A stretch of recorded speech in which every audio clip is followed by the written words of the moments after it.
తెలంగాణ బీజేపీలో వర్గ విభేదాలు భగ్గుమంటున్నాయి. నేతల మధ్య రోజు రోజుకు అసంతృప్తి పెరుగుతోంది. కేంద్ర మంత్రి కిషన్ రెడ్డిపై ఆ పార్టీ ఎమ్మెల్యేలు అసంతృప్తిని వ్యక్తం చేస్తున్నారు. కిషన్ రెడ్డి ఏకపక్షంగా వ్యవహరిస్తున్నారంటూ అలకబూనారు. దీంతో బీజేపీ శాసనసభ పక్ష నేత ఏలేటి మహేశ్వర్ రెడ్డి పార్టీ కార్యకలాపాలకు దూరంగా ఉంటున్నారు. ఈ నేపథ్యంలో కొంతకాలంగా కిషన్ రెడ్డి మహేశ్వర్ రెడ్డి మధ్య అభిప్రాయ భేదాలు చోటు చేసుకుంటున్నాయి. రాష్ట్ర అధ్యక్షుడి నియామకం ఆలస్యం కావడమే పార్టీలో గందరగోళానికి కారణమంటున్నారు బీజేపీ శ్రేణులు.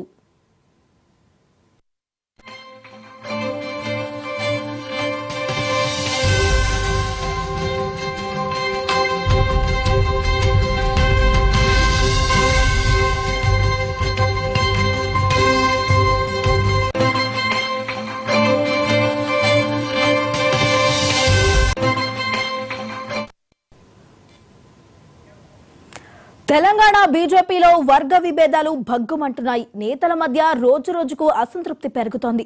కేంద్ర మంత్రి కిషన్ రెడ్డిపై ఆ పార్టీ ఎమ్మెల్యేలు అసంతృప్తిని వ్యక్తం చేస్తున్నారు. కిషన్ రెడ్డి ఏకపక్షంగా వ్యవహరిస్తున్నారంటూ అలకబూనారు. దీంతో బీజేపీ శాసనసభ పక్ష నేత ఏలేటి మహేశ్వర్ రెడ్డి పార్టీ కార్యకలాపాలకు దూరంగా ఉంటున్నారు. ఈ నేపథ్యంలో కొంతకాలంగా కిషన్ రెడ్డి మహేశ్వర్ రెడ్డి మధ్య అభిప్రాయ భేదాలు చోటు చేసుకుంటున్నాయి. రాష్ట్ర అధ్యక్షుడి నియామకం ఆలస్యం కావడమే పార్టీలో గందరగోళానికి కారణమంటున్నారు బీజేపీ శ్రేణులు.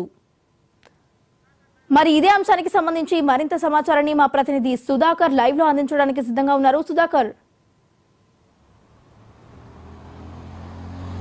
క్రమశిక్షణకు మారుపేరుగా చెప్పుకునే భారతీయ జనతా పార్టీలో తెలంగాణ రాష్ట్ర నాయకులు ఎవరికి వారే యమునా తీరే అన్న చందంగా వ్యవహరిస్తున్నారు. దీని అంతటికీ కారణం ఏంటంటే బీజేపీ రాష్ట్ర అధ్యక్షుడిగా కొనసాగుతున్న కిషన్ రెడ్డి వైఖరి కారణంగానే భారతీయ జనతా పార్టీ నాయకుల మధ్య ఏకాభిప్రాయం ఉండట్లేదు. ఏదైనా ఒక సమస్య వచ్చినప్పుడు దానిపైన భారతీయ జనతా పార్టీ రాష్ట్ర శాఖ ఒకే విధంగా స్పందించట్లేదు. నాయకులు వారి వారి వ్యక్తిగత అభిప్రాయాలను వ్యక్తపరుస్తున్నారు. తద్వారా పార్టీ శ్రేణులలో, క్షేత్రస్థాయిలో ఉన్న పార్టీ శ్రేణులలో గందరగోళమైన పరిస్థితి ఏర్పడుతుందంటూ పార్టీ నాయకులు అభిప్రాయపడుతున్నారు. దీనికి కారణాలను చూసినట్లయితే బండి సంజయ్ని 2023 ఎన్నికలకు ముందు రాష్ట్ర అధ్యక్ష పదవి నుంచి తొలగించి ఆయన స్థానంలో కిషన్ రెడ్డికి రాష్ట్ర అధ్యక్ష పదవి ఇచ్చారు. అనంతరం అసెంబ్లీ ఎన్నికలు జరిగాయి, ఆ తర్వాత పార్లమెంట్ ఎన్నికలు జరిగిన తర్వాత మూడవసారి కేంద్రంలో ఎన్డీఏ ప్రభుత్వం వచ్చి రాగానే కిషన్ రెడ్డికి కేంద్ర మంత్రి పదవి ఇచ్చారు. అదేవిధంగా ఇతర రాష్ట్రాలకు సంబంధించిన బాధ్యతలు ఆయనకు అప్పగిచ్చారు. దీని కారణంగా కిషన్ రెడ్డి తెలంగాణ రాష్ట్ర భారతీయ జనతా పార్టీ శాఖ పైన ఆయన పట్టు సాధించలేకపోతున్నారు, సమయాన్ని కేటాయించలేకపోతున్నారు. పూర్తి సమయం భారతీయ జనతా పార్టీ రాష్ట్ర శాఖకు ఆయనకు కేటాయించలేకపోతున్నారు. ఆయనకు ఒకవైపు కేంద్ర మంత్రి పదవి బాధ్యతలు దేశవ్యాప్తంగా అవి చూసుకోవాలి, అదేవిధంగా ఇతర రాష్ట్రాలకు సంబంధించిన బాధ్యతలు కూడా ఆయనకున్నాయి, అవి చూసుకోవాలి. దీంతో రాష్ట్ర నాయకత్వం కూడా కొంత గందరగోళానికి గురవుతుంది. ఏదైనా ఒక ఇష్యూ వచ్చినప్పుడు దానిపైన ఎలా స్పందించాలి, ఎలా ముందుకు పోవాలనేది జరగట్లేదు. తద్వారా గత కొంతకాలంగా పార్టీ నిర్మాణానికి సంబంధించి, పార్టీ వ్యవహారాలకు సంబంధించి భారతీయ జనతా పార్టీ శాసనసభ పక్ష నాయకునిగా ఉన్న ఏలేటి మహేశ్వర్ రెడ్డి, అదేవిధంగా రాష్ట్ర అధ్యక్షుడిగా ఉన్న కిషన్ రెడ్డి మధ్య అభిప్రాయ భేదాలు ఏర్పడ్డాయి. ఈ అభిప్రాయ భేదాలు చిలికి గాలివానగా మారి చాలా దూరం వెళ్తున్నాయి. ప్రస్తుతం తెలంగాణ రాష్ట్రంలో భారీ వర్షాల వల్ల వరదలు వచ్చాయి. చాలా వరకు ప్రాణ నష్టం, ఆస్తి నష్టం జరిగింది. వారిని పరామర్శించేందుకు, వరద ప్రాంతాల్లో పర్యటించేందుకు కిషన్ రెడ్డి 2 బృందాలుగా విభజించారు. ఒక బృందానికి కేంద్ర మంత్రి, అదేవిధంగా జాతీయ ప్రధాన కార్యదర్శిగా ఉన్న బండి సంజయ్ నేతృత్వం వహిస్తుండగా మరో బృందానికి మల్కాజ్గిరి ఎంపీ ఈటల రాజేందర్ నాయకత్వం వహిస్తున్నాడు. దీని విషయంలో ఏలేటి మహేశ్వర్ రెడ్డి కినుకు వహించారు. శాసనసభ పక్ష నాయకులుగా ఉన్న తనను కాదని మిగతా ఇద్దరు నాయకులకి నాయకత్వం వహించే బాధ్యతను అప్పగించాడు కిషన్ రెడ్డి. ఇదంతా తన పైన ఉన్న వ్యక్తిగత కక్ష, లేకుంటే వ్యక్తిగతంగా తనపై పెంచుకున్న కోపమే కారణం అంటూ మహేశ్వర్ రెడ్డి అభిప్రాయపడుతున్నారు. అందులో భాగంగానే ఈటల రాజేందర్ బృందంలో సభ్యునిగా ఉన్నప్పటికీ కూడా మహేశ్వర్ రెడ్డి నిన్నటి పర్యటనలకు ఆయన హాజరు కాలేదు. నిన్న ఈటల రాజేందర్ ములుగు, మహబూబాబాద్ తదితర ప్రాంతాల్లో, వరద ప్రాంతాల్లో ఆయన పర్యటించారు. మహేశ్వర్ రెడ్డి ఆ టీంలో ఉన్నప్పటికీ కూడా ఆయన పర్యటనకు రాలేదు. ఆయనతో పాటు మిగతా ఎమ్మెల్యేలు కూడా ఈ పర్యటనలో పాల్గొనలేదు. తద్వారా 8 మంది ఎమ్మెల్యేలు ఉన్నారు. ఎమ్మెల్యేలకి అదేవిధంగా కిషన్ రెడ్డికి మధ్య వర్గ విభేదాలు ఉన్నాయి, లేకుంటే భేదాభిప్రాయాలు ఉన్నాయి. ఒకరికి పొసగట్లేదని ఒక చర్చ ప్రధానంగా జరుగుతుంది. అందులో కారణంగానే నాయకుల మధ్య ఏకాభిప్రాయం ఉండట్లేదు అంటున్నారు. దీనికి ప్రత్యక్ష ఉదాహరణగా మనం చూసుకోవచ్చు. తెలంగాణ రాష్ట్ర ప్రభుత్వం హైడ్రాన్ ఏర్పరిచి ఎఫ్టీఎల్ బఫర్ జోన్లలో ఉన్న నిర్మాణాలను కూల్చివేస్తుంది. ఈ కూల్చివేస్తుంటే తెలంగాణ రాష్ట్రానికి సంబంధించిన బీజేపీ శాఖ ఆ నాయకులందరూ ఏకాభిప్రాయం వ్యక్తం చేయట్లేరు. హైడ్రాను స్వాగతిస్తున్నామంటూ మొట్టమొదటిగా రఘునందన్ రావు మాట్లాడారు. అవసరం అనుకుంటే హైడ్రా తరపున నేనే హైకోర్టులో వాదించి హైడ్రాను మరింత బలోపేతం చేస్తానంటూ రఘునందన్ రావు మాట్లాడారు. కొండ విశ్వేశ్వరరెడ్డి చేవెళ్ళ ఎంపీ ఉన్నారు, ఆయన హైడ్రాను స్వాగతిస్తామన్నారు. రాజాసింగ్ ఉన్నారు, ఆయన హైడ్రాను స్వాగతిస్తామన్నారు.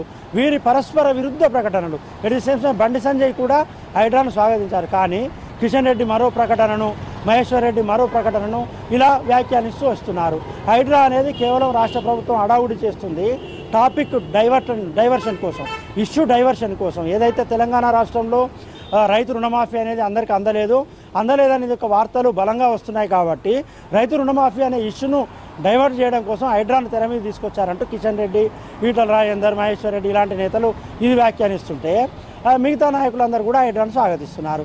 దీంతో రాష్ట్రంలో ఉన్న అగ్రనాయకులు, అదేవిధంగా ప్రధాన నాయకులు, ఎమ్మెల్యేలు, ఎంపీలు, కేంద్ర మంత్రులు తలో రకంగా మాట్లాడుతుండడంతో భారతీయ జనతా పార్టీ క్షేత్ర నాయకత్వంలో చిన్న గందరగోళం ఏర్పడుతుంది. నాయకులందరూ ఒకే మాట మీద లేరు, ఒకే రకంగా వ్యాఖ్యానించట్లేరు కాబట్టి అంత గందరగోళ పరిస్థితులు ఏర్పడుతున్నాయి.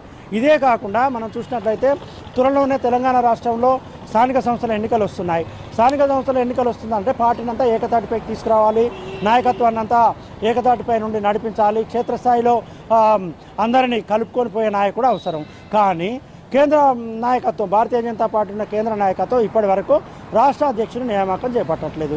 రాష్ట్ర అధ్యక్షుని నియామకానికి సంబంధించి హడావుడి చేశారు, ఢిల్లీలో సమావేశాలు ఏర్పాటు చేశారు. అమిత్ షా, అదేవిధంగా జేపీ నడ్డా ఇలాంటి వారందరూ సమావేశాలు ఏర్పాటు చేశారు. ఇదిగో అధ్యక్ష పదవి ప్రకటిస్తాం అంటే అదిగో అధ్యక్ష పదవి ప్రకటిస్తామన్నారు. కానీ ఇప్పటి వరకు కేంద్ర నాయకత్వం ఏదైతుందో రాష్ట్ర అధ్యక్షుని నియామకం జరగలేదు.